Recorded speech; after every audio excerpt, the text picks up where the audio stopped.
I don't want transcription, I just want recording.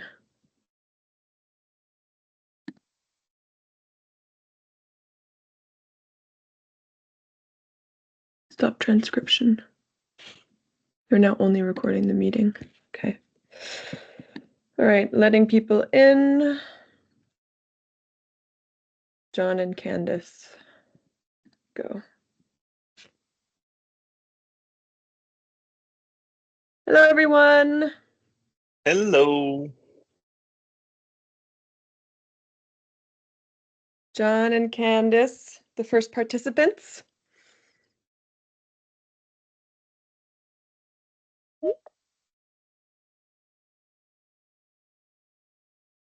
Hello, Michael. Hi, John. Hi, Candace. We're going to get started in a couple minutes. We're going to leave everyone maybe a little bit more time to join. Hello, good morning. Yes. Good morning. Good morning. Thanks for joining.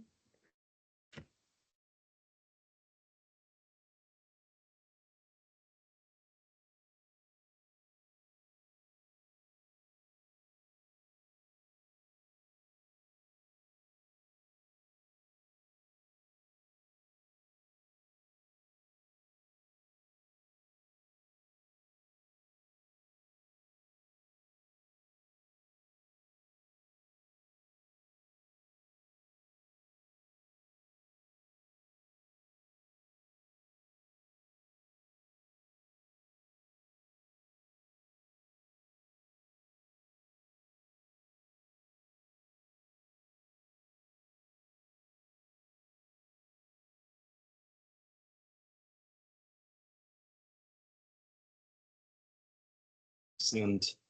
Not sure. I think we had, I'm expecting that we will be a small and fine group. Normally we would have counted on 10 people. 10 people, 10 institutions are participating, while one institution, if I'm not mistaken, is representing 4 further institutions. We're still clarifying. So let's wait 1, 2, maximum 2 more minutes. Yeah, and then we're gonna start. We are recording, and this will be shared afterwards. We try to share, but yeah, let's wait 1 more minute.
Hello, Henry.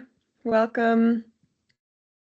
We're just waiting for maybe 1 more minute until if people are joining a little bit later, and then we're going to get started with the webinar. Thank you. Good morning. Morning. Thanks for joining.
Good. I think, yeah.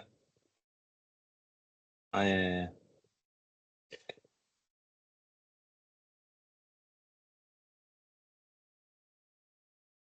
think let's start. Yeah. We are recording, and then we can still see. Over to you. All right, perfect. Well, welcome everyone into this first series of events in the Eco, Micro, and Scale for Resilience program in the Caribbean. We're super happy to welcome you to this first webinar where we're going to be introducing resilience finance in general. I will be moderating this webinar, and Christoph will be the expert providing the theoretical and foundational knowledge into resilience finance. So a quick look at the agenda for the next hour and a half. Next slide, please, Christoph. So firstly, we're going to be covering the objectives that we want to cover for this webinar, giving you a short overview of what we want to achieve, the knowledge that we want to give you in the next hour and a half, and then a short introductory round. And then moving on to the introductory part of the webinar, we're going to be covering key definitions and concepts in terms of resilience finance, what's the most important concepts that you need to know also around adaptation. Secondly, we're going to be going through different opportunities that you can see in resilience finance, the most common barriers that we can see, and certain solutions to those barriers as well. Afterwards, we'll be moving on to, global trends that we can see happening in general, forming through which initiatives are the most important at the moment. And then in the last part of the introduction, we'll be providing, concrete steps for operationalization. So how you can start to include resilience finance or enhance resilience finance in your institution and in your portfolio. In number three, Christoph will be introducing a couple of case studies and success stories that we've seen happen over the last couple of years. And finally, we're going to finish with a general outlook of adaptation and resilience finance. So, specific funding opportunities that could be available for you moving forward. So next slide, please, Christoph. So in terms of the objectives of this webinar in general, first of all, we also want to get to know you better, and we want you to get to know us better, because one of the objectives of the Eco, Micro, and Scale for Resilience initiative is to really provide an ecosystem in the Caribbean where people are sharing knowledge with each other, where we provide connections between institutions. So we want to provide a first contact and getting to know each other round. Afterwards, we want to, give a pretty comprehensive introduction into resilience finance, so you have the basic knowledge that you need. Secondly, an overview of the main opportunities that can come through resilience finance, and of course the challenges that we see, the main challenges that we see in terms of barriers. And the fourth part is really mostly about operationalization, how you can concretely integrate these practices of resilience finance into your daily operations. And lastly, as I said, highlight global trends and provide you with an outlook onto what we see as the biggest funding opportunities happening at the moment. And so in general, the main takeaway from this introductory webinar is really to provide you with, basic foundational knowledge of resilience finance, so you can start or continue incorporating the practices that we'll be covering in this webinar into your financial institutions to ultimately enhance the climate resilience of your clients, but also in general in your institution and in your portfolio. Next slide, please, Christoph. So as a short introductory round, I guess I'll introduce myself first. I think everyone basically knows who we are already, but just in case you don't, my name is Benedict, and I am one of the main coordinators for the Eco, Micro, and Scale for Resilience project, part of Yapu Solutions. And I've worked previously with financial institutions in Germany through the KfW Development Bank, for example, working on financial system development, and then also more with private investors through impact investing in a fund in Berlin. So that's a little bit of my background. Christoph, I'll let you introduce yourself. Yeah, perfect. Let me give a small warning. We would also welcome you to present yourself briefly and turning on your camera. We are a small group that is intended, in fact, for these initial webinars. So we hope that you can briefly present yourself. My name is Christoph. I'm founder and CEO of Yapu Solutions. YAPU initiated the Scale for Resilience initiative. This initiative is running below or as part of the Race to Resilience campaign of the UNFCCC High-Level Climate Champions. That's basically representatives from science, from policy, from financial sectors, outstanding personalities, each time attached to the Conference of the Parties presidencies. And we are running this initiative under that umbrella campaign by the High-Level Climate Champions. It's solely intended for non-state actors, so you are all right here. Mostly, at least, you are primarily non-state actors, so you're not part of the government, even if you're working for partially also government-driven or government-owned institutions. And then I just go like my screen. I suggest that everybody appoints the next one. I would hand over to Henry, who's on the left. Maybe a brief introduction. Okay, hi, good morning, Christoph, Benedicte, I'm not sure how to say your name, and everybody else. My name is Henry. Yeah, Benedicte, all right, I got that. It's a pleasure being here. I'm the Chief Executive Officer for the Development Finance Corporation in Belize.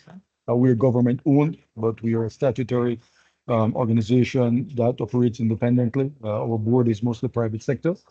And we are the only development finance institution in Belize. Our new strategic cycle that started in 2024 has us looking more at making climate smart investments, looking at achieving Paris alignment or assisting the country in achieving Paris alignment, and we're looking to align our portfolio. And so we are excited to be a part of this initiative and hope to learn a lot. I have my camera off because I am in another session where we're onboarding our first or a new core management system, and we're just about wrapping up our discovery phase. And on Monday we do the first of 7 sprints. So I am kind of doing 2 things, but this was too important to miss. In subsequent webinars, we have other members of our team who will participate as well. Excellent, thank you. I see, John, now you are on my left. John, please, if you maybe introduce yourself quickly. You are mute. Good morning, good afternoon, all. My name is John Lee Chow. I'm the Chief Operating Officer of the Southern Commercial Bank. That is a commercial bank privately owned. We are in this project because of another initiative that we have with IDB, this Eco Micro. And we were in that project with them since 2022, I think. But then it was put on hold. And actually, this week it is restarted again. And we will start with actually projects to finance solar energy in our country. And the reason why we do it now and not in 2022 is that the electricity prices were really subsidized in our country, and it doesn't make any sense to finance solar, but that's changed. So because of that change, we are again busy with solar financing. So I'm also very happy that we can extend our reach, and I would like to learn a lot on resilience finance. That's really, we are the commercial bank. It's really new for us. So I hope to learn a lot from this. Perfect. Thank you, John. Yes. So now we can move on to Cletus. I see you under John on my screen.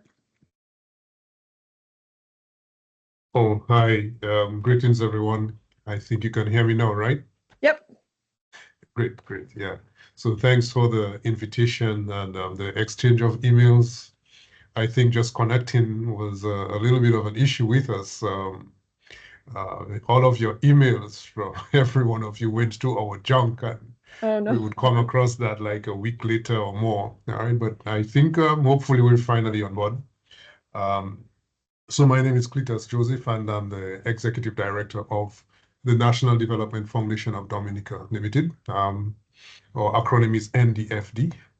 I think we would have come on board here because of our affiliation with the execution of the EcoMicro project that we started in 2019, and I think that was through the whole fiasco, COVID fiasco, when there was quite a bit of uncertainty and this project in itself was impacted. So we had to change a lot of stuff, do a lot of virtual work.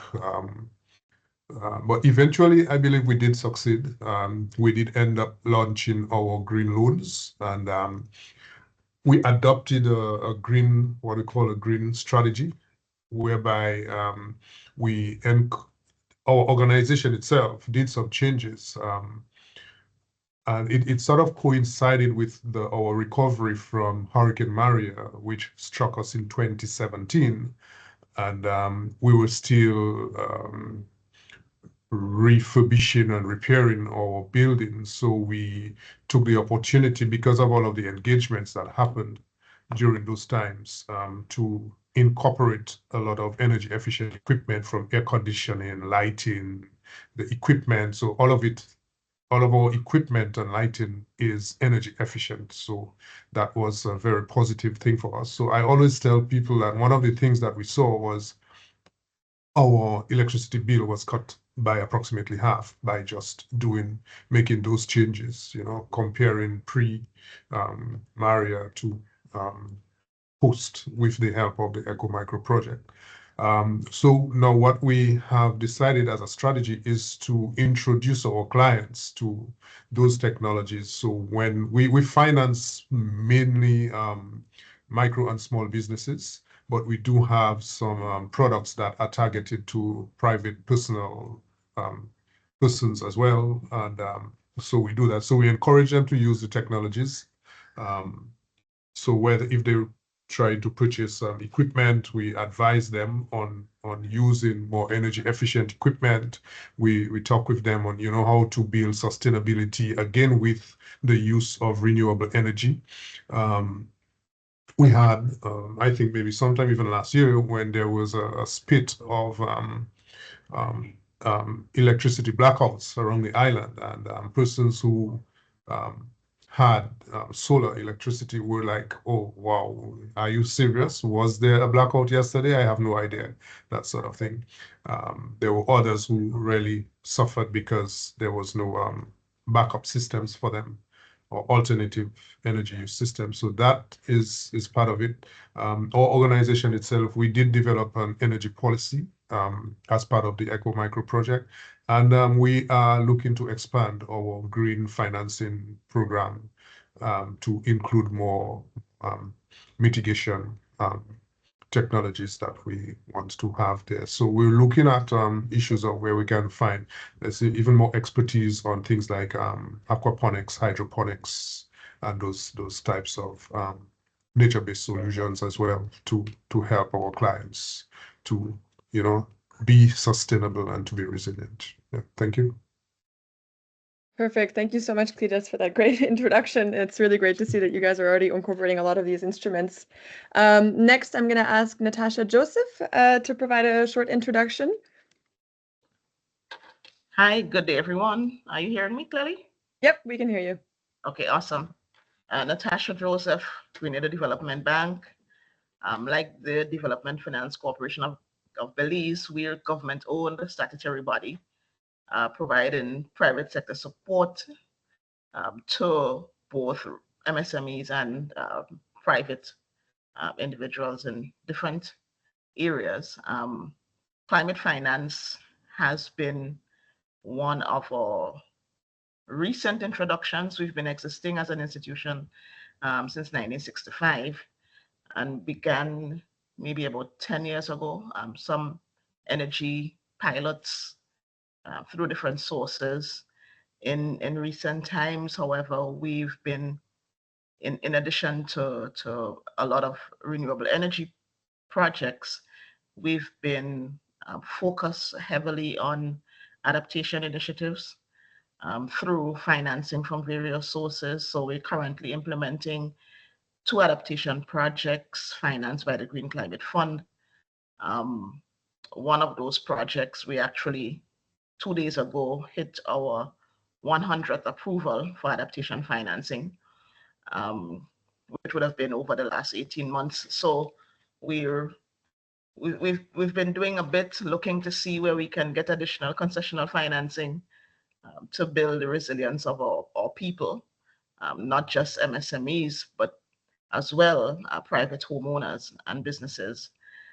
Given where we sit as a region in the hurricane belt, we're very aware of the impact of natural disasters. And so one of the projects that we're implementing is heavily focused on building the resilience of properties to at least be able to withstand somewhere in the region of a Category 3 storm. So we're heavily focused on these types of adaptation initiatives, as well as providing some support in the mitigation space, and hope through this program to be able to build our capacity, maybe expand our reach. One of the things as well, the ECCB through the regulators are looking at climate risk, incorporating climate risk in our risk management profile going forward, making that mandatory for all types of projects. And so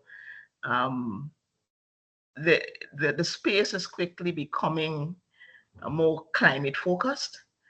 And so it's imperative for us as well to be on board with what's happening in the region and in the space. So as a people and as a country, we're better prepared for the changes that are happening around us. So yeah, that's it by way of introduction. Perfect. Thank you so much, Natasha. Then I'm going to ask maybe Candice to provide a short introduction as well.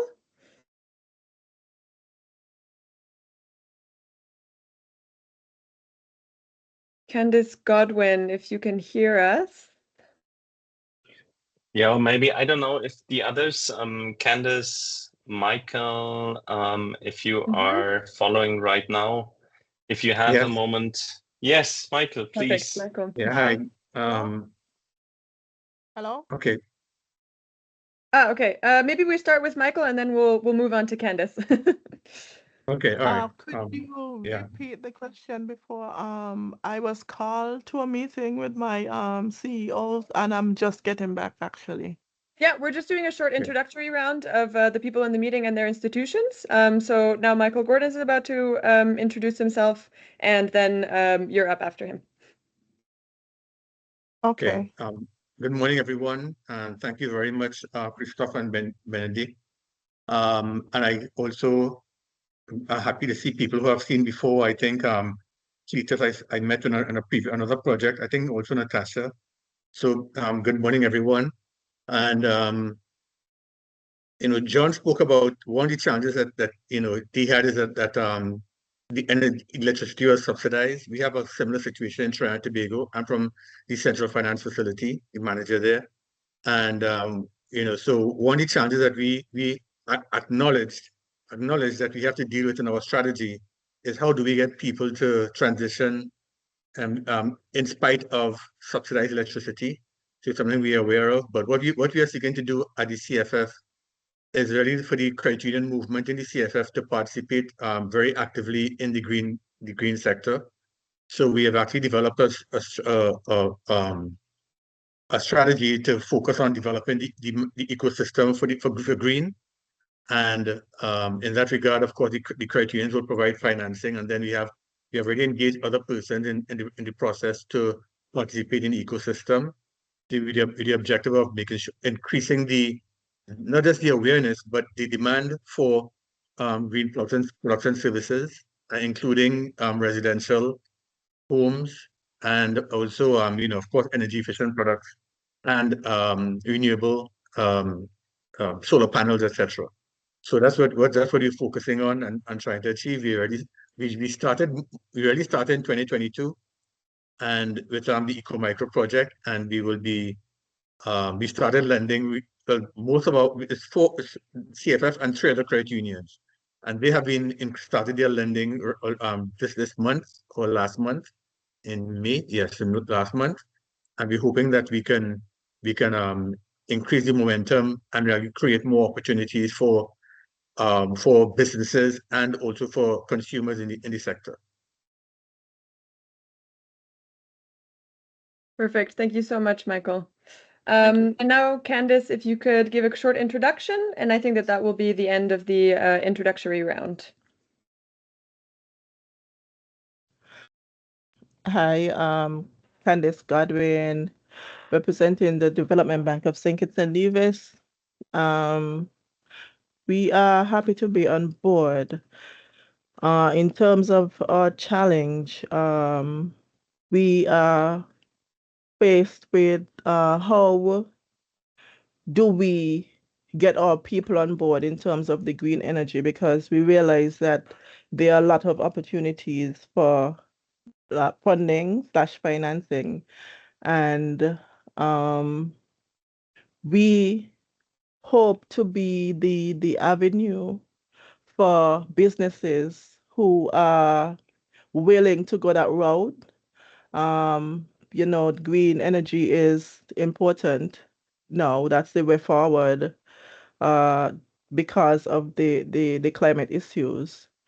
And so we would have to look for ways and means to try to get the businesses on board.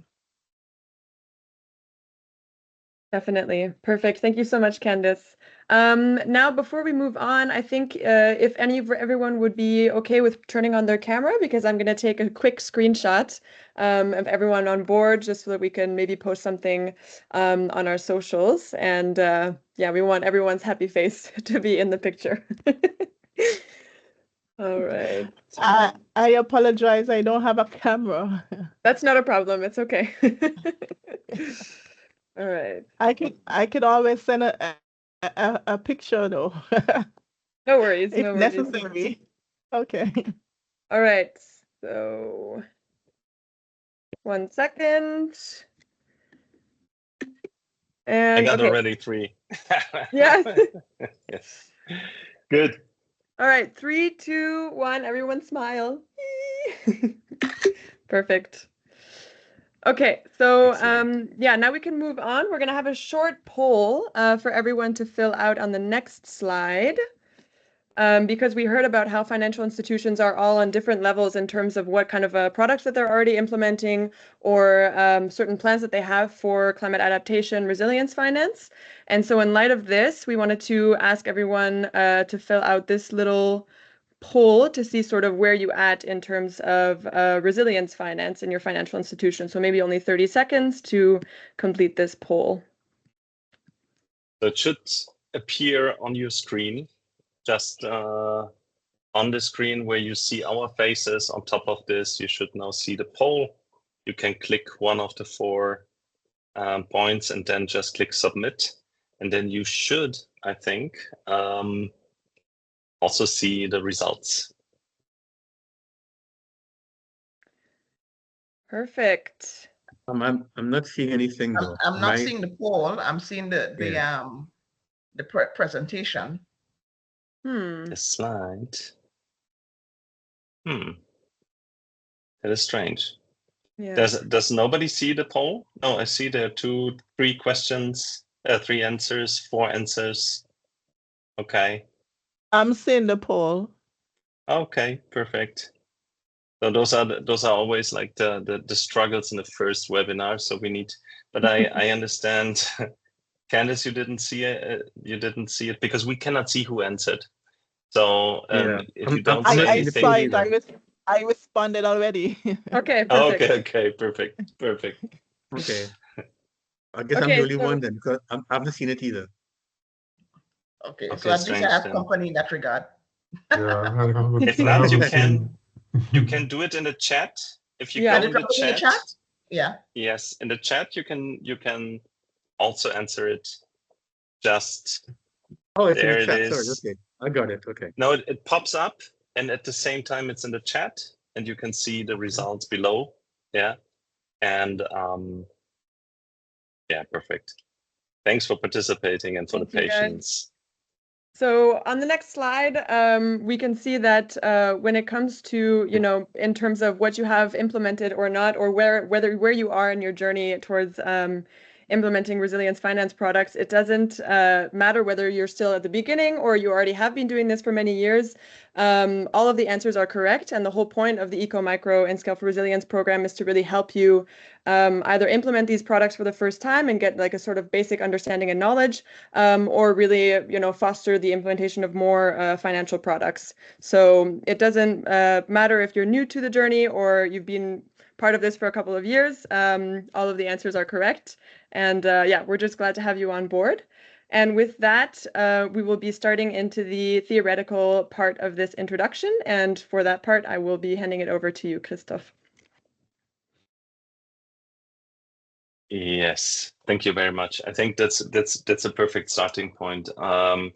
Everything. So I'm working on this topic for over almost 13 years right now, focusing exclusively on adaptation and resilience finance. And when I started out on this, honestly, it was a new topic. Yeah, of course, it somehow has to do with climate risks, but I think there was a trend which it took me a long time to understand, and which just recently changed. Adaptation, especially in the developed countries, the countries that have mostly caused climate change, adaptation was perceived as a failure. So if we now start focusing on adaptation, it will be a failure because we have failed to stop climate change. This was one. And then the second one was that the perception over years was really, this is a public sector responsibility, which I can sort of relate to, but never really understood, because if there are risks which can me personally affect, then I have an own interest in making sure that I adapt. So now I will be tight. I have a long presentation. There's a lot of different perspectives we try to transmit and to lay the basics. Again, feel free to put questions in the chat as we go along, and we will see that we leave some time for question and answers in the beginning. Focusing now during the introduction on 3 core topics: key definitions and concepts, global trends, and opportunities and techniques on how to operationalize.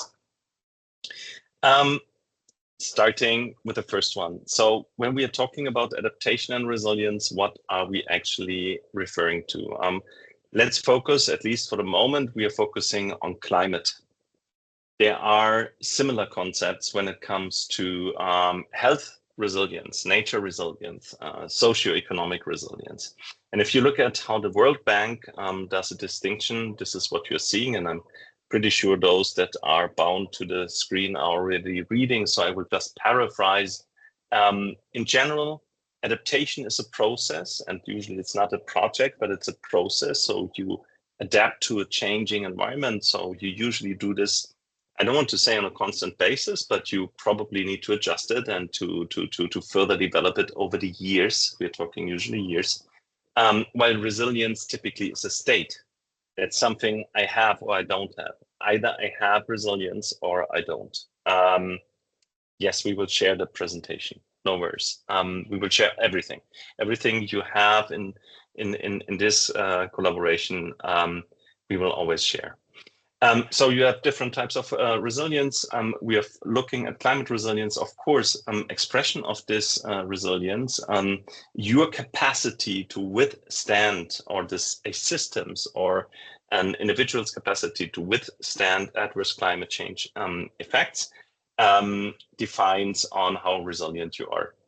On the other hand, you have the adaptation, which is always tied to specific risks, which is all about reducing vulnerabilities, making this in an economically viable and financially viable manner.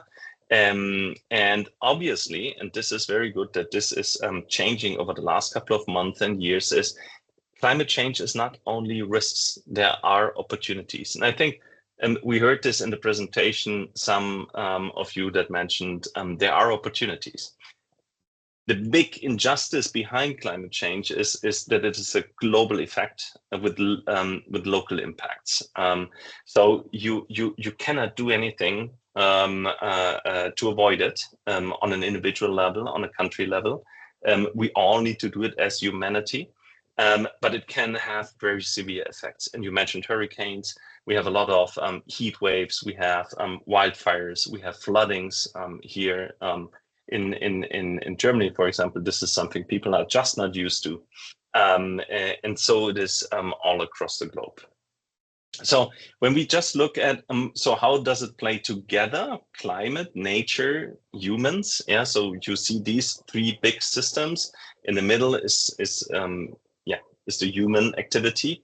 And maybe just from start, we are always looking at the end beneficiary, the end customer, the human being. So our focus is, of course, we need to protect our ecosystems, and of course, we need to lower our emissions as humanity. But we don't do this really because it's good for the planet, but we do this because once we look at it and once we understand the science behind it, we understand what it means if we don't do it. So climate change will accelerate. We will see increasing frequency and strength of hurricanes, of heat waves, of strong rain and resulting floodings and landslides, etc. So how does this play together? Well, ecosystems, nature and climate, they influence each other. So the climate affects the health and the well-being of natural ecosystems, and natural ecosystems also do regulate climate. Yeah, so this is a delicate and fragile, sometimes even, interconnection. If you want to dig deeper on this, there's a lot around a lot of discussion around topics like tipping points, which is a series of specific ecosystems that could break down and accelerate, like in a jump, the climate change and the climate crisis. And there is a concept called planetary boundaries, which has been developed by Rågström. And you can read about there are 9 boundaries which we should not cross usually. And I think we already crossed 5. And we are about to cross 2 more. So it is really a call to action. But what is happening is that we as human beings, we affect actively via the greenhouse gas footprint and via an environmental footprint, we directly affect climate and nature. So we weaken or we accelerate, we weaken ecosystems, we accelerate climate change. But we are also subject of potential adverse impact. So we are exposed to risks. So very specific risks that can affect us in our production and daily operations. So when you break it down into 3 main components, we are looking at 3 components according to IPCC around exposure, sensitivity, and adaptive capacity. This is what drives actually a specific vulnerability or climate risk. So exposure is you are exposed to certain climate threats. This is according to your location. And as long as you're staying at this location, this cannot be changed. The sensitivity is, okay, we are differently vulnerable or sensitive towards the same climate threats. So for example, if we take a human as the subject, the elderly are more sensitive to extreme heat than the young. So you have a lot of heart attacks when you have very severe extreme heat events. So the elderly are more sensitive to it. The same is true for crops. Here on the symbol we have been using as crops. Some crops need more water, some need less. Some need more sun, some need less. So this is, you can be exposed to a flooding, but your home is built on poles and you are not really sensitive. On the other hand, you need to be very clear what you are sensitive against. And then you have the adaptive capacity, where you can actually implement adaptation solutions in order to confront the exposure, and the sensitivity. So all in all, and it's not really a formula, so you cannot work with it plus, plus, minus, but it shows the direction. The net climate risk of an individual, a system, is really like calculated via the exposure, and the sensitivity, this is increasing the risk, and then the adaptive capacity is lowering the risk. There will always be a residual risk you cannot avoid. For this, we have risk transfer mechanisms, and we will probably touch upon this also in this program. So altogether, it's just the same presentation, but it's just putting a map in as a basis. You take, for example, geolocation via GPS, then you can manage with geospatial data. You can work with this information. So I can look at, give me your geolocation, and we can look in climate maps. And I know that some of you have worked already with climate risk maps, heat maps, in order to identify. Some even in the EcoMicro program have implemented at least initial climate risk tools, and you look usually at the exposure. In the typical tools, you only look at exposure, maybe at sensitivity. What is often omitted is the adaptive capacity. Yeah, so and when we look at adaptive capacity, this is really the angle as a bank, as a financial institution, as an individual also, where I can actively do something against climate change just for myself. And this is always the focus: individual risk, individual benefits. If we have common benefits or public benefits, it should also be common or public risk. So the adaptive capacity is usually, you need to sort of score it. You need to say, yeah, well, how do I define it? And what we identify and see also as global trends, as best practices, is really scoring based, usually. And we will see this if you look at such taxonomies, operational taxonomies, it gets very quickly very complex. It's a lot of solutions you can identify as adaptation, and you need to standardize so that you can work with it on a daily basis in financial operations. So this is a bit the introduction. So more or less summarizing, focus is on issues or on adverse impacts from climate change. Here we are not looking on the effect of mitigation, greenhouse gas emission, but we will see that there are overlaps. The investment or anything I do in order to adapt to climate change, and usually it is an investment, even if it is time for training, is directly linked to concrete climate hazards or climate threats. You usually need a technical monitoring. A big, I don't want to say fear, but a big negative impact can be that you have a maladaptation. So you can implement adaptation solutions which not only do not help you vis-a-vis these specific climate threats, but which even can worsen the impact of the climate threats. So this is what you usually call maladaptation. This is to be avoided. It's equally to be avoided as in the financing terms, the greenwashing. Yeah, so those are the two main areas which everybody's talking about when it is so complex. Adaptation, it's very context specific, site specific. So what we need to avoid is maladaptation and greenwashing. So this just to be clear that this will always be a topic when you're talking about adaptation finance. Clearly, we are not looking at the benefit for the planet or for nature or for the climate. We are looking at the benefit for human beings, for business, for a homeowner, for a family, for a producer. And hence, we always need, when it comes to adaptation finance, we need to make sure that there is a positive return on investment. Yeah, as you do for any other investment. You have an internal rate of return, and then you decide if you do the investment or not. Any environmental outcome usually can be treated as co-benefits. If you don't monetize it, if there's not an economic benefit, then it is a co-benefit. What do I mean? For example, usually you would say photovoltaic systems, solar home systems, those are solutions for mitigation. But actually what we see how these are being applied is often rather a resilience investment because yes, prices are going up, so I can have a saving on my energy bill.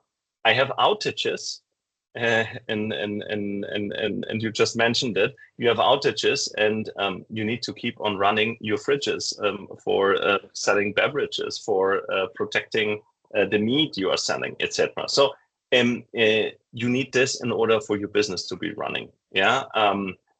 And of course, it can also you can expand them. So the focus is really on the economic viability and the benefit for the customer and for the individual.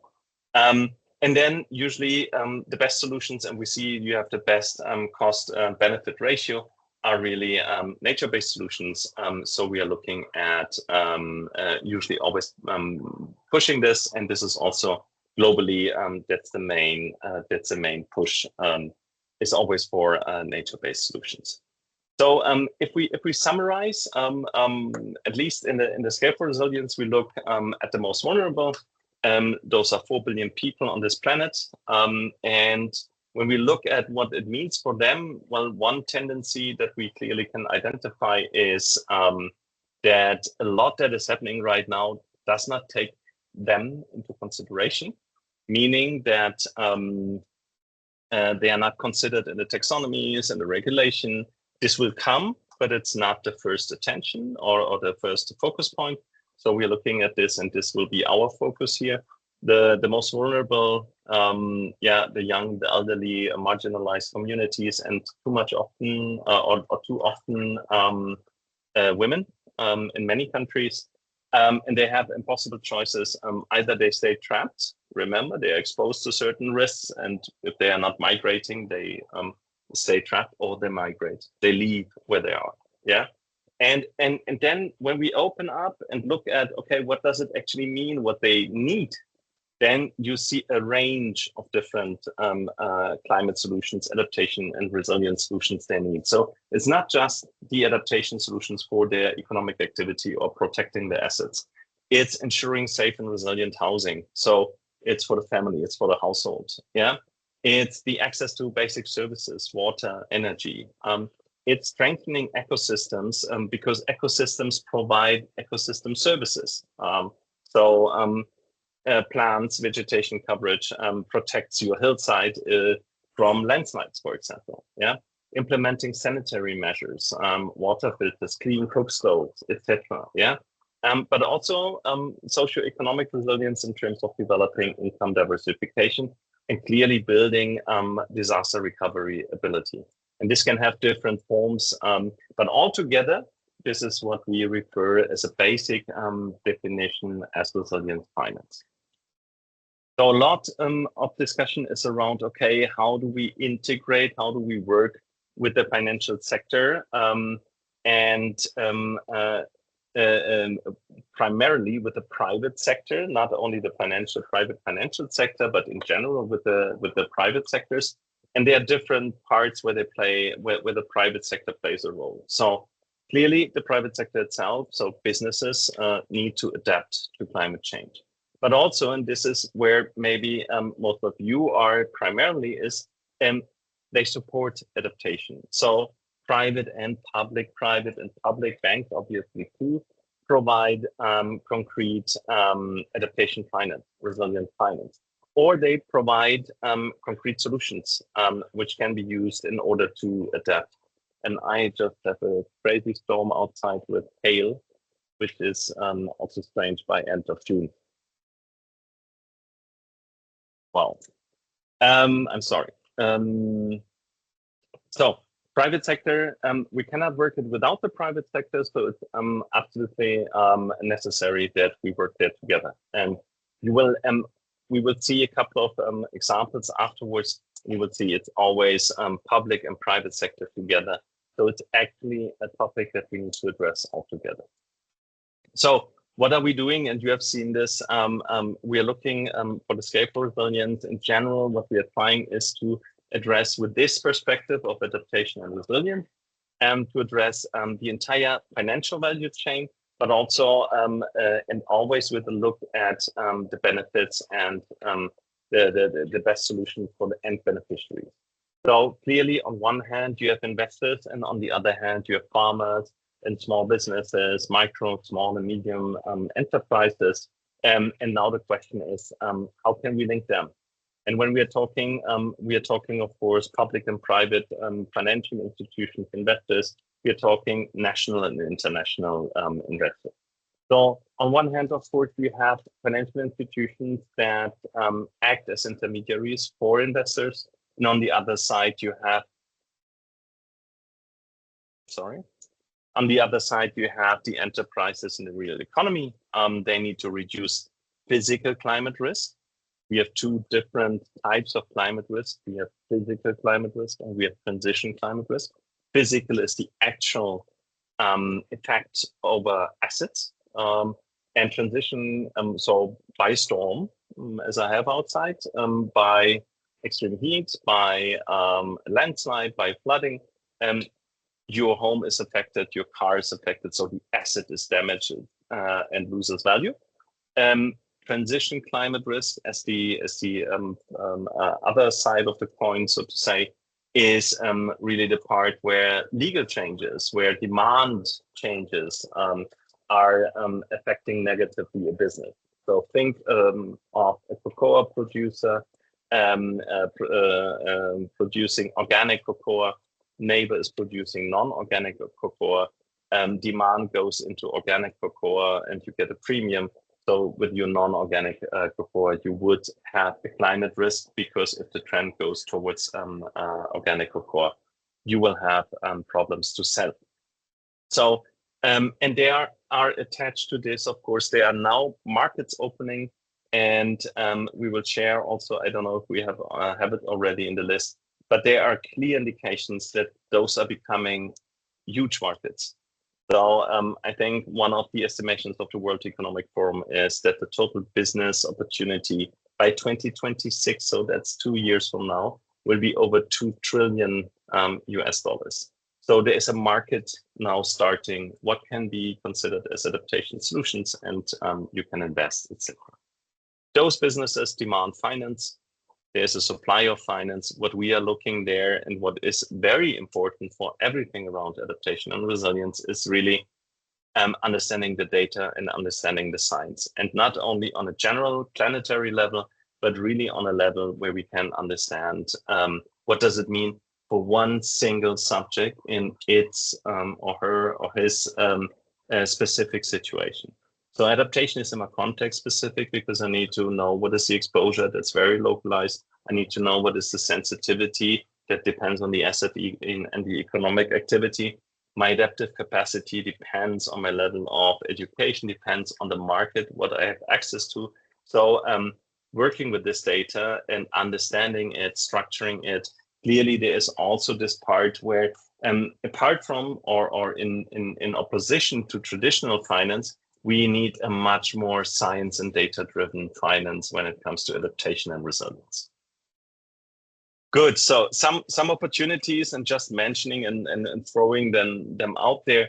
There's an abundance of studies that are coming out.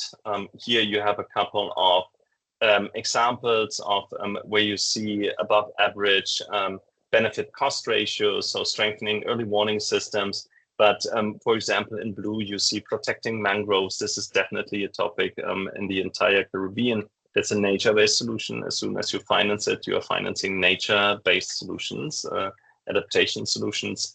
And you see this, you will see more and more. And one of the topics also when we look at science and data-driven finance is clearly how can you ensure that you in your specific situation gather the data that enable that in your market, that you get a better understanding, that you can drive your decisions based on data, that you can promote certain solutions which work better than others, etc. Yeah. So again, and very important to stress, we always we're talking about climate change more than a risk topic, but there are opportunities. So we see a lot, and there is a lot of dynamism. Really over the last couple of months, maximum 1.5 years after COVID, it took off again, the topic. It was quite strong in 2019 and got a bit further. But clearly, as we see all these natural disasters and climate crisis and nature crisis accelerating, now people are getting more aware. I know that in the Caribbean with the hurricane seasons, you have been always aware of the normal, let's say, nature of these hurricanes and things. But now I think they expect, I read just yesterday, for this hurricane season, they expect 7 super events, which will severely affect the region. So clearly, now is the time where a lot of innovation is happening in terms of new financial services and products. There are more and more technologies coming out. We see, for example, everything you can do around the house to protect it when a hurricane hits. There are new products and services which are growing in demand. You will see a consolidation and a sophistication of the markets. And you can start, and this is what financial institutions can do, you can start to identify what is already in my market. We will look at this. Then, of course, you have cost savings when it comes to certain implications for raw materials and operational costs. We look for collaboration across value chains. And everything when it comes to reputation and brand value. Clearly, this is also an opportunity we have heard also in your introductions. Good. So private sector, it all starts with increasing the awareness of the different players. I think this is part of our job. What we try to do is creating the awareness, not for climate change, not for the risks, not even maybe for the opportunities, but for the option and really the feasibility of doing this at scale and across all your operations. Then clearly getting a view on what does it actually mean in terms of economic impacts. You know, so increasing, of course, the disturbance of supply chains, as we have seen it with a couple of developments during COVID, or when we had problems with the Suez Canal, or as we are now facing problems with the Panama Canal, also climate induced, then we see there are concrete economic costs attached to these phenomena. And then clearly the next step is how can we integrate this and how can we make this more aware in daily activities. And what we are expecting is that the innovation power and also to drive these markets, and we see this already in the last COP conference of the parties, the climate conference in Dubai. On the last COP, what you had, funnily enough, is that a lot of states, or most of the states, there was no clear agreement on how to treat loss and damage, which is one of the big issues, obviously, but also on how to agree on adaptation across the board, across different parties, the governments. But you saw a lot of private companies which were pushing for it. Yeah, even when President Trump decided to withdraw from the Paris Agreement, there were large parts of the economy which were not in favor because they had already started to adjust and they had already identified their specific opportunities. Yet, there are a lot of barriers that still remain, especially along the financial value chain. Typically, the most vulnerable, those that most need it, they lack access to finance. I think this is something, they lack access to finance in general, and specifically to adaptation finance. But also governments and financial institutions have limited capacity installed to actually proactively promote and cater resilience finance. What we are still lacking, and this is changing slowly and rather in confusion, I would say, at least for now, is that we don't have accepted international standards. So we don't have a guiding framework which is commonly accepted. Rather, what we have right now is that you have taxonomies spreading like mushrooms all over the place. Everybody is building their taxonomy, and everybody understands a different thing, what a taxonomy is. So the EU taxonomy on sustainable finance, you have a couple of countries that have launched their own taxonomies. So everybody talks, at least in these talks, about taxonomies. And everybody understands something differently. What we are expecting and what we will be seeing over the next couple of months and years, 2-3 years maybe, is a consolidation. This will all come together, but it will come. What does it mean? Well, we need every financial transaction needs to be checked on climate risk, and then it needs to be aligned with taxonomies. And then what you probably will have is that as soon as you are out of sustainable finance taxonomies, you might pay more taxes on your interest revenue. You might pay more interest on your refinancing. You might not even get access to refinancing for certain parts of the portfolio, as you can see it right now nowadays in some regulations, at least when it comes to fossil fuel investments, which are not supported by investors, partially at least. Clearly, we have imperfect markets, and the market forces are not yet there to allocate this capital in the right way.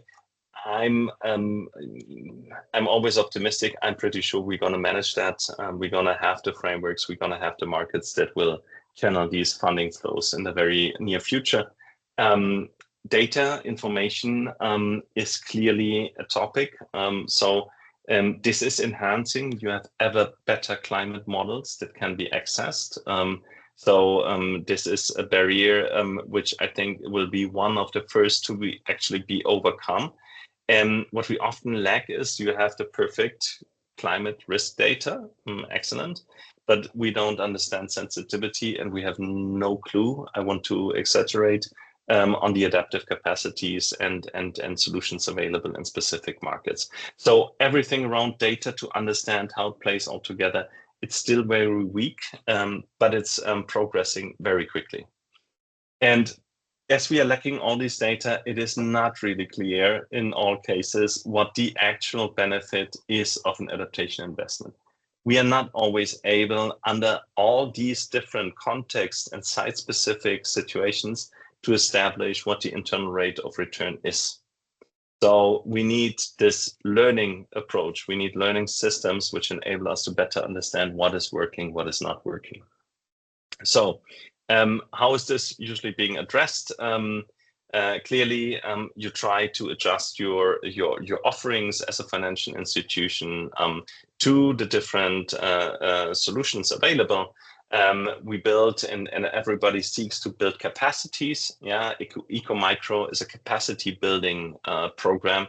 What we are doing is awareness raising and capacity building. Clearly, there's a big focus right now. Okay, everybody needs to understand how does this all work, so that we have all hands on deck when it comes to identifying the solutions. We need alliances. Some call it, at least from the climate champions and the Marrakesh partnership, we need radical collaboration. And I think the times where we always try to be better than our neighbor are coming hopefully to an end soon. That's a bit idealistic, not optimistic, idealistic. But we need to work together. It's not a task that a single institution or some individuals can tackle, but a whole country needs to work in one direction.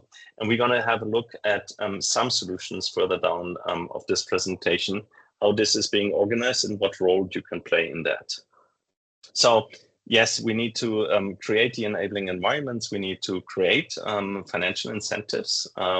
Not everybody can afford adaptation investments, so we need to have within a country, we need also to lobby for the right incentives for the most vulnerable, for the population, for the economy to adapt to climate change and create the respective incentives. This can be tax subsidies, this can be result-based grant schemes, those can be different types on how we can promote this.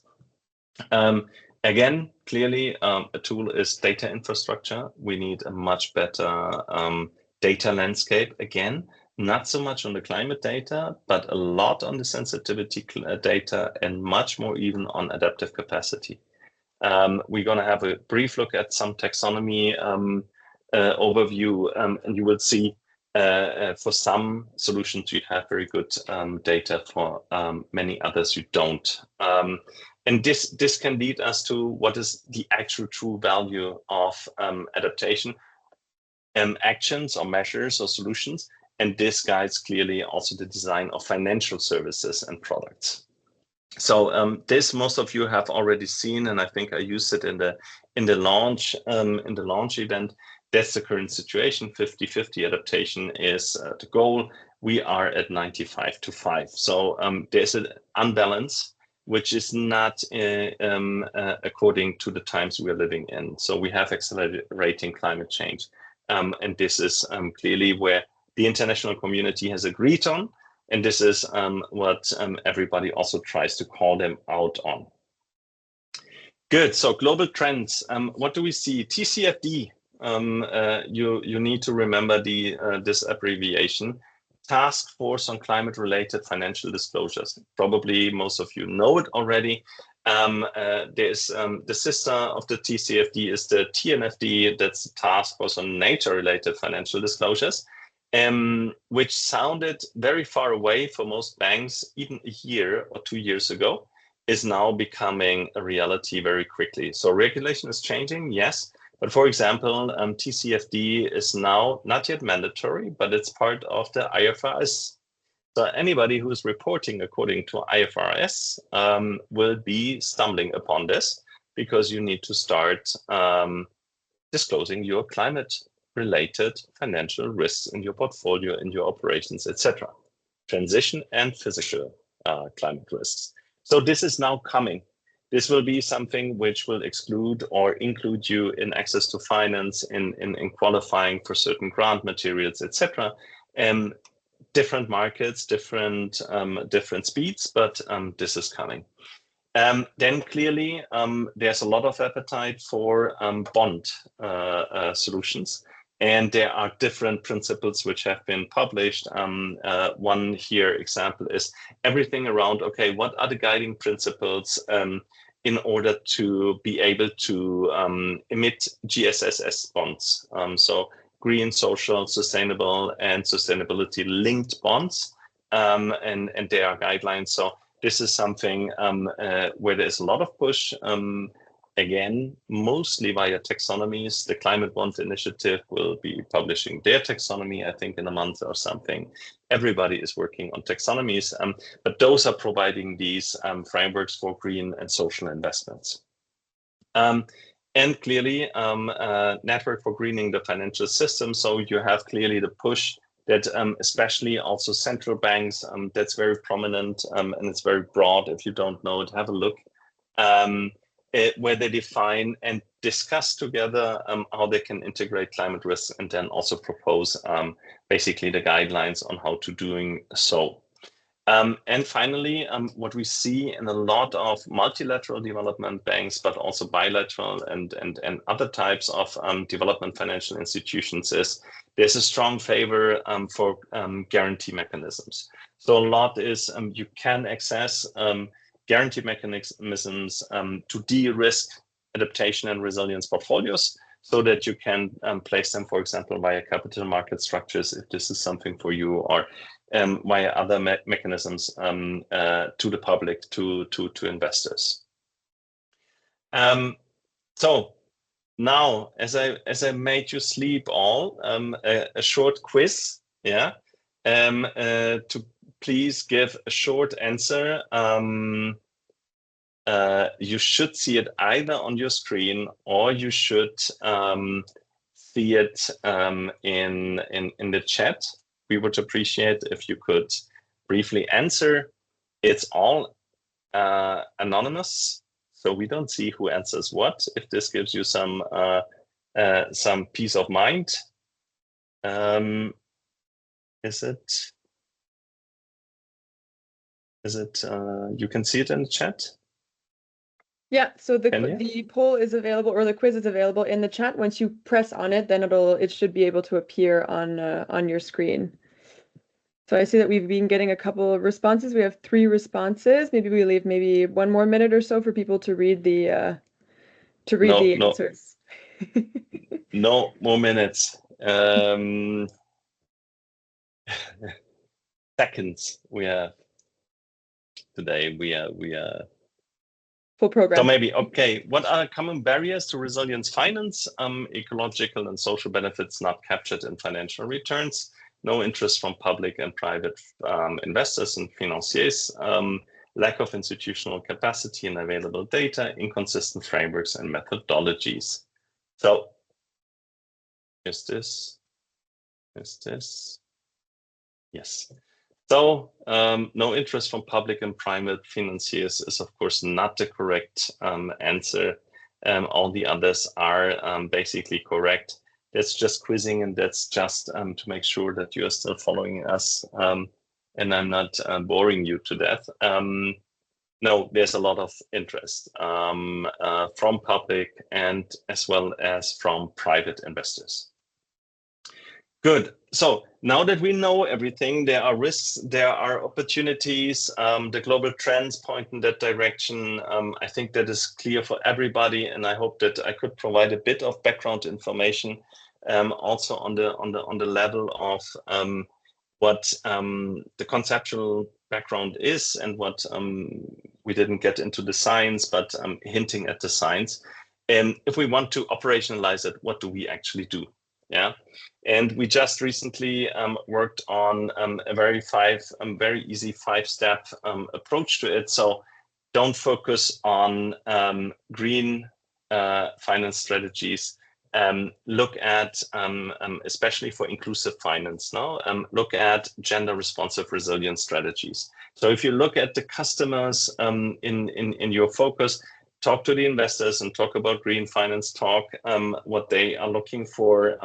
If you're working with Green Climate Fund, there is a specific terminology you always need to use, but don't lose the sight of what your customers actually need or the beneficiaries you are targeting. Gender, yeah, clearly this should be a topic in all of these initiatives. Understand very well your local or national context. So get a deep dive into it. Get into the specifics. What are the most important climate threats in the north and the south of the country, in different parts of the country? What are the main threats? What are the solutions available? What are our main economic activities? How sensitive are they to the main threats? What solutions can be there? It's really, you can probably have a decent initial operational taxonomy in a daytime if you just take the time to identify it. Go as digital as you can. Document what you're doing, get the data together, because this will be the data you can learn of, not only on the risks, but also on the opportunities. You can create market intelligence. You can understand what your customers are most using already in terms of climate solutions, adaptation solutions, what they are more demanding. You can link, and this is something, for example, we are working on artificial intelligence to link the climate profile. No problem, Cletus. Linking the climate profile actually to a performance in order to identify what are the best climate solutions in specific sectors for specific economic activities or for specific assets. So then, of course, as we are doing as Yapu, you can work on artificial intelligence to better understand what is working and what is not working for your beneficiaries, for your customers. So this is really like working with your data, understanding your data, and talk about it. When you do something, really share it with your peers. Share it here in groups like this. Share it on the regional and international and national information events you're participating. Pick out the success stories so that others can understand it, but let others benefit from your learnings. So that we can all get better, and really it's a all hands on deck situation. So how are we working in order to build capacities? Clearly, Strengthening the internal normative framework means policies, procedures. You need to have from the top, you need to have the orientation for the entire institution. Once you have clear where you want to go, if you want to focus, usually what we suggest is go gradually, start with a pilot, for example, only one region, agriculture or fishery or whatever. And then you expand into a countrywide agriculture and fishery, for example, and then you expand, you do another pilot for one specific economic sector in one region before you then expand. But learn. I think it was Henry who was talking about you're introducing a new core banking system and you're working in sprints. And this is exactly the design thinking and agile development focus we also need for adaptation. So clearly, who's coming from software usually understands this. Agile development is really, I define my development for the next 2 weeks or for the next 4 weeks. Then we work on this. We see that it is 80% we were able to do, and then we adjust, and then we have a new sprint, new 2 or 4 week approach. And this is how we need to treat the climate crisis too when it comes to adaptation. We need to look, okay, let's focus that we do the first step, and let's do a lot of small steps. That's something usually, at least in my experience, nobody from the MDBs, so from the multilateral development banks or from the development financial institutions, international, will understand. They are thinking in projects, but that doesn't mean that you don't, that you cannot do it internally in order to identify the go-to-market strategies for the customers. Shape the strategy, review it, adjust it, have your set of KPIs. That's like all basics when it comes to strategic management, and clearly build the capacities with the internal staff. So this is like the 4 steps maybe. Of course, there's much more to be said. Most of you will know this up and down. You will know this up and down. This was too quick, I cannot follow, but Benny, you will tell me. Yeah. So then you have trained personnel, and you have the capacity installed. So the second thing is really you need to have your own taxonomy. Why? Because again, it's of course the assumption that we want to follow a customer centric approach. This means we are not looking, okay, we now have a solar home system and we have a solar pump and maybe a solar heater. This is what we are pushing to the market, and we are looking, okay, whoever wants one, we sell it and we finance it. The idea with resilience finance, if you want to get into it, is really, no, let's identify everything that might be relevant. Let's boil it down to a couple of solutions, and then let's promote so that we can have a solution for every customer we are talking to. And when they already have a solar heater, well, we have the next product that we can provide them and finance them in order to enhance the situation. So identify the threats and sectors, define the impacts they can have upon the climate impacts they can have upon different sectors and different customers. Define who will be affected, to what extent, from these different adverse climate shocks that can happen. What type of assets might be affected, also what type of natural assets might be affected. So understand what the situation is vis-a-vis your customers in order to create the transparency first internally, but then also if you need to disclose. And then you basically build a list of eligible climate investments. And it's basically no time. Within 2, 3, 4 weeks, you can have 100, 110, 20, 30 solutions identified for the entire country. This is something we are doing in several countries. So that's straightforward, but have this list so that you can start like labeling it as soon as you are financing it. Then, of course, obviously integrate climate risk management into your processes. Make sure that you assess climate risks across all your processes. Have your specific climate risk management policy. I'm not talking about a manual. And I'm not talking about a tool.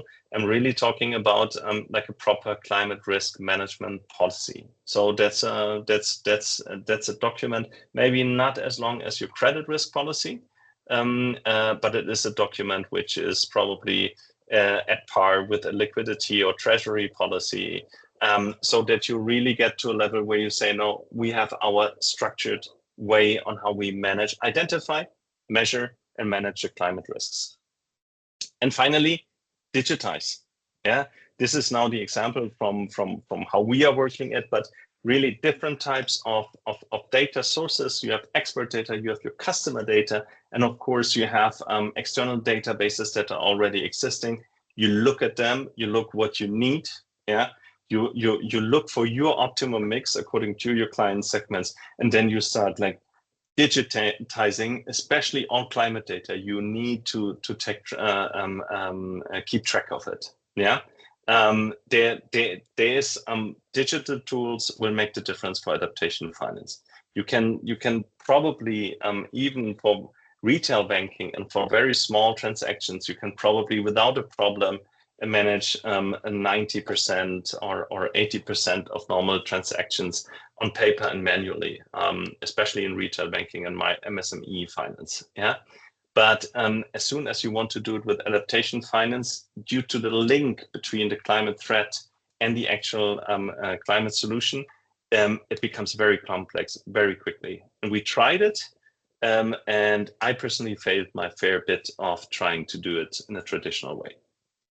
So learning is digital solutions. And this enables you then also to have a real view and real-time view on your portfolio. Again, that's our layout. I need to take something, and that's what we have off the shelf. But you look at the performance. How many disbursements do you have? You look at a breakdown of your portfolio. What type of climate solutions have we been financing? What is the gender distribution for each of these climate solutions in different regions, in different economic sectors? So there are no limits. As soon as you have all the data in a digital form, there are no limits. Obviously, you can have geographic filters there. Looking, okay, where do I have the farmers in value chain X with the highest level of efficient irrigation systems? Oh, it's in the east of the country. Well, then let's have a marketing and awareness raising strategy for the west of the country so that they can start thinking about efficient irrigation systems. Yeah, so start like really proactively managing this. And then obviously you need the details of your climate risk in your portfolio. Best would be that you do it once you are dispersing or you have a scheduled interaction with the customers, and then on a monthly basis on the portfolio.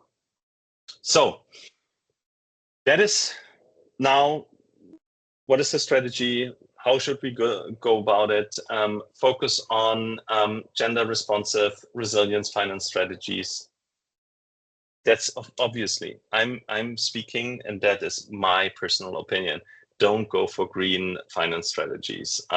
It's green is very vague. It's what the development financial institutions are usually looking for, but be very specific. Resilience is the most comprehensive approach.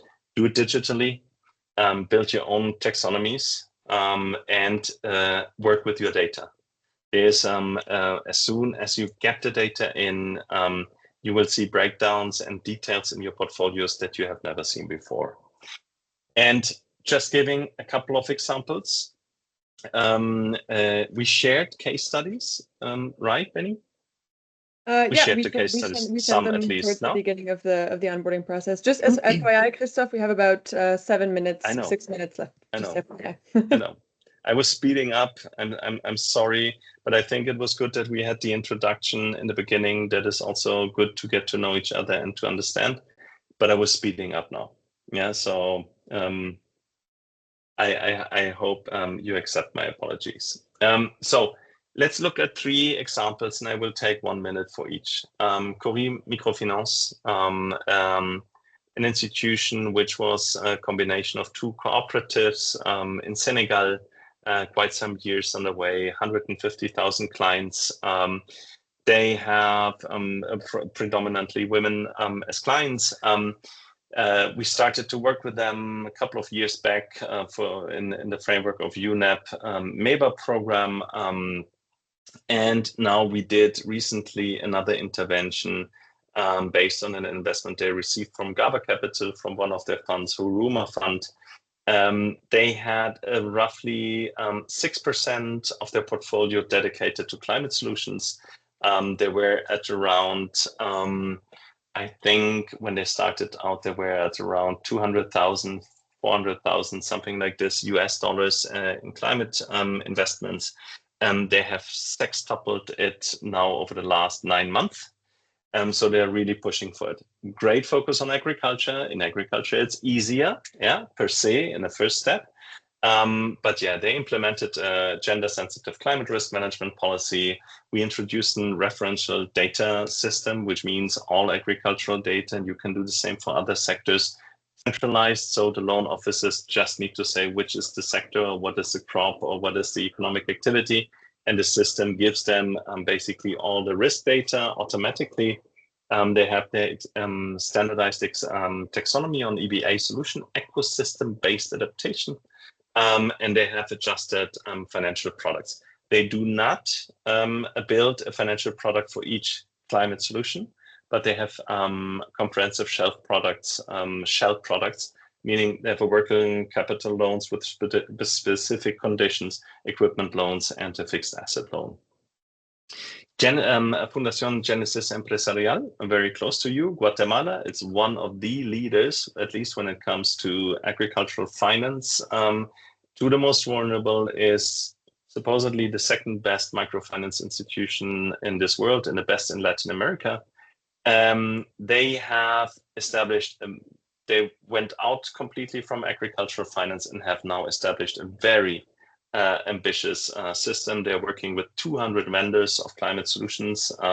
They link their customers directly to these vendors, something you can also do for other solutions, very typical in solar loans, for example, to build up these vendor networks. They provide an app for their customers. And now we are working with them to expand the taxonomy so that they can cover 100% of their portfolio. So just closing quickly, Fundación Espoir, Ecuador.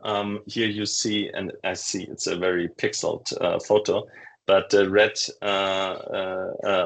on the upper side, that's Claudia. She was presenting at the climate conference in Glasgow on the big stage. They are very active in financing adaptation solutions. They started also out with agriculture, brought it up from now in the last couple of 2 years, couple of months, they brought it up from 17% average green investment, adaptation investment in the agricultural portfolio to 38.5%. They're targeting 50%. They want to focus exclusively on climate and adaptation finance, building up these provider networks they're not yet having, and obviously they start like automating their impact reporting on SDGs, but also on the Sharm el-Sheikh adaptation agenda. Good. This is 30 seconds you give me, please, guys. Just that you get an idea. This is, I think it is Espoir. So what we do there, or what you can have, and this is how at least a part of the operational taxonomy looks like. So you have agriculture, animal husbandry, service, manufacturing, trade, and housing. For each of these, and you only see 5 examples, but for each of these, you have then a number of climate solutions that you can finance. And for each, at least, you have a description of what the benefits are. If you are good, you have an initial economic analysis. What does it cost? What is the investment amount? So that the field personnel does not need to memorize everything. You give them a manual, or if you are digitized, you have it in your platform so that you can guide basically. What you then can establish are recommendation systems. You visit a customer, you do the KYC, and basically what you say, oh, according to your situation, you should, why don't you implement or invest in a solar dehydrator? I just link you to 2 providers and vendors we are working with. If you decide to buy one, then we finance it to you. That's very simplified. Obviously, it's not much more complicated, but very simplified. The approach. Maybe we skip the quiz. We skip the quiz. Good. And then I get back. No, I do this still. No. So what is the outlook? Very quickly. JEF Adaptation Fund, they provide grant funding. They do it already for quite some time, and they will keep on doing it. All countries have a cap. Usually there are focal points, but those funds are available. Some of you might already know, some might not know. There are always innovation windows you can apply for outside of these country caps. So this will keep on going. One of the first addresses, they also work with a series of different players, specifically UN organizations, in order to implement such programs. Green Climate Fund, obviously, much more interest. They have a grant part, as some of you also know, but much more interested in on debt finance and guarantee schemes, and other types. I think they can do equity. There's a lot right now coming out. You will see 4 big adaptation-focused funds and credit lines coming out. None so far that I know regional in the Caribbean. I know that some of you are working. Actually, I might be in touch with some of you. Preparing some funding proposal for the GCF. So this is where now the signals to the market will come from. As mentioned, climate bond initiative, establishing standards, and maybe most important for each and everybody of you is really there are 2 core country commitments and strategies: the nationally determined contributions. So this is what every country is offering to the global community, what you will do as a country vis-a-vis climate change. This will switch more towards adaptation, but more importantly, even the national adaptation plans. There are strong tendencies now that they will be very investment heavy. So they will rather be investment planning for the countries. And then you have several specific funds and from public and private investors, as well as new regulations. Great. Thank you so much, Christoph, for that great presentation. I think you, did a pretty comprehensive outline of all of the most important topics when it comes to resilience finance. I think seeing as we started also a little bit later, a couple minutes later, we might go a couple minutes over. I hope that that's okay with everyone. But just to provide a short summary in terms of what we learned today, I'm happy that we, first of all, got an introductory session so that you could also get to know which kind of other institutions are being part of the Eco-Micro Scale for Resilience program in the Caribbean. And you can establish an initial contact to one another because, one of the objectives of part of this program is to really provide connections to one another and provide an ecosystem of knowledge sharing in the Caribbean. So we went through the introduction of the key concepts and the key definitions in terms of climate resilience and resilience finance, an overview of the upcoming opportunities and the most current barriers and how to overcome those barriers when it comes to investing in these solutions. And Christoph provided a pretty extensive explanation in terms of the operationalization and how you can really integrate concretely these solutions into your day-to-day operations. And then finally, he finished with the global trends and outlook in terms of what is the possibility for funding. So that's kind of what we provided in terms of this webinar. If we can maybe take a couple of minutes, maybe 1 or 2 minutes, if anyone has any questions that came up before we sort of wrap up the webinar. And if not, there are no questions. Okay, then I'll move forward to the next slide, Christoph, where just to show you a little bit of a timeline where we at in terms of the Eco-Micro Scale for Resilience in the Caribbean initiative. So as you can see, around mid-end of June, we've just finished the first webinar, and then you can look forward to the 2 other webinars that are going to be happening on July 12th and July 19th. And then the next biggest event that's going to be happening is the Resilience Finance Day around middle of October, where we are going to be hopefully collecting also your feedback in terms of topics, issues, ideas, and concerns that you would like for us to specifically address during the Resilience Finance Day, because we want to provide, the most concrete and relevant information to you. So next slide, please. And yeah, in terms of collecting that kind of information, and also so that we can make the events a little bit more catered towards, specifically what you want to receive, we'd really appreciate you filling out this survey that we made specifically for this webinar. And at the end, there is a question asking you in terms of topics that you'd like us to cover moving forward.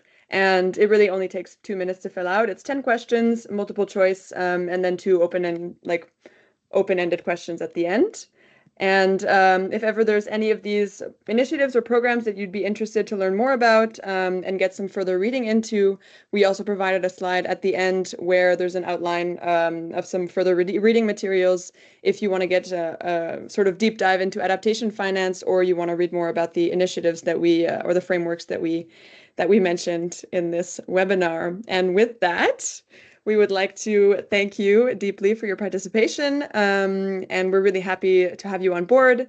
And we hope that through this webinar, we could provide you, a pretty comprehensive introduction into the topic of resilience finance. And if there's no further questions, we can wait a couple minutes. Just, yeah. Yes, so Yes. John, you have a question? And Cletus, please. Yeah, if you go back to the timeline, the slide of the timeline. Yeah. I'm sorry. Yes, I will do. Just with regard to the the publications. What There might exactly be- are you looking at that? And then you have the Resilience Finance Day. Can you elaborate a little bit on this aspect? Yeah, the Resilience Finance Day will be not us providing information on the basics. We will have probably experts from international organizations on specific topics. Probably we will treat, it's a half-day event for 5 hours maximum, virtual event. And we're going to be treating 4 to 5 topics of global importance, but specifically for the Caribbean. So this will be oriented to solutions for the Caribbean. So share your interest. So you see that we have the webinars, which we planned for, and this was agreed with IDB and Ecomicro. I think the webinar 3 is end of July.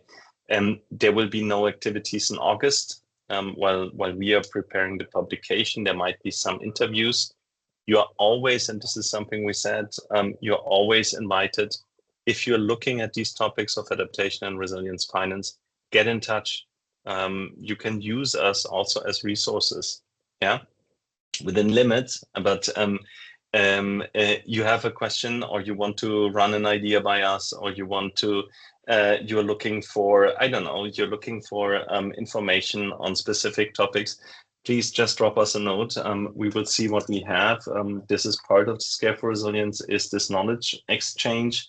We make introductions where we can. So I know that for some of you, you have asked for connections to other institutions. We are on this. As we are not pressuring you, we are not pressuring others, but we are doing follow-up. And sometimes it might take a bit, but we are usually coming back.